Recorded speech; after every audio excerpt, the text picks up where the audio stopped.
నమస్తే. Welcome to my channel Vedageetha. ఓం శ్రీ కృష్ణ పరబ్రహ్మణే నమః. మాతృదేవో భవ.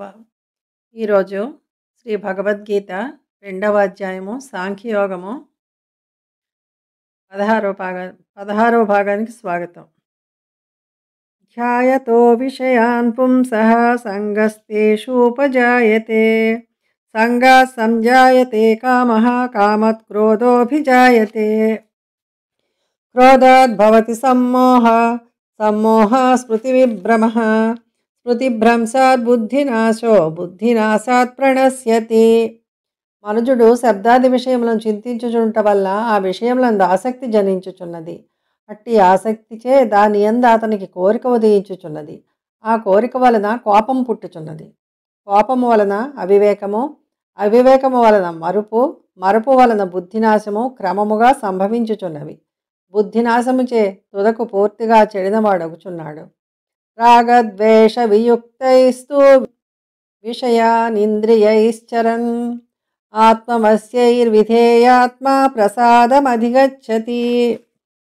కానీ స్వాధీనమైన మనస్సు కలవాడు రాగద్వేషరహితములను తనకు అధీనములయ్యున్నవినువగు ఇంద్రియములచే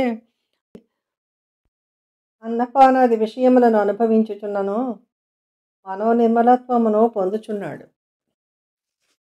ప్రసాదే సర్వదుఃఖానాం హానిరస్యోపజాయతే ప్రసన్నచేతసో హ్యాసు బుద్ధి పర్యవతిష్ఠతి.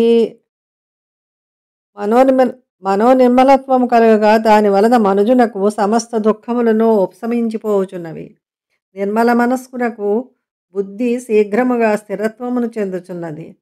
నాస్తి బుద్ధిరయుక్తస్య నచాయుక్తస్య భావన నచాభావయతః శాంతిరశాంతస్య కుతః సుఖం.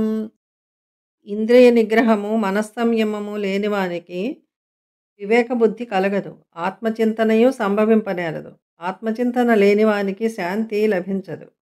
శాంతి లేనివానికి సుఖము లభింపదు. ఇంద్రియాణం హి చరతాం యన్మనోను విధీయతే తదస్య హరతి ప్రజ్ఞాం వాయుర్నవామివాంభసి తదస్య హరతి ప్రజ్ఞాం వాయుర్నవామివాంభసి. విషయములందు ప్రవర్తించుచున్న ఇంద్రియములలో ఎద్దానిని మనస్సు అనుసరించిపోవునో అయ్యది మనుజుని యొక్క వివేకమును జలమందు ఓడను ప్రతికూల వాయువు పెడదారికి లాగుకొని పోవునట్లు హరించివేయుచున్నది. తస్మాద్యస్య మహాబాహో నిగృహీతాని సర్వశః ఇంద్రియాణీంద్రియార్థేభ్యస్తస్య ప్రజ్ఞా ప్రతిష్ఠితః ఇంద్రియాణీంద్రియార్థేభ్యః తస్య ప్రజ్ఞా ప్రతిష్ఠిత. కాబట్టి ఓ అర్జున, ఎవడు తన ఇంద్రియములను విషయములపైకి పోనీయక సర్వవిధములా అరికట్టుచున్నాడో అతని జ్ఞానమే మిగుల స్థిరమై ఉండును. యా నిశా సర్వభూతానాం తస్యాం జాగర్తి సంయమి యస్యాం జాగ్రతి భూతాని సా నిశా పశ్యతో మునేః. సమస్త ప్రాణులకును ఏది రాత్రి అయి ఉన్నదో దాని యందు ఇంద్రియ నిగ్రహపరుడగు యోగి మేలుకొని ఉండును. దేని యందు ప్రాణులు మేలుకొని ఉన్నారో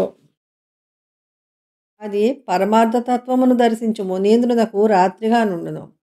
అపూర్యమాణమచల ప్రతిష్టం సముద్రమాపః ప్రవిశంతి యద్వత్ తద్వత్ కామాయం ప్రవిశంతి సర్వే శశాంతిమాప్నోతి నకామకామి.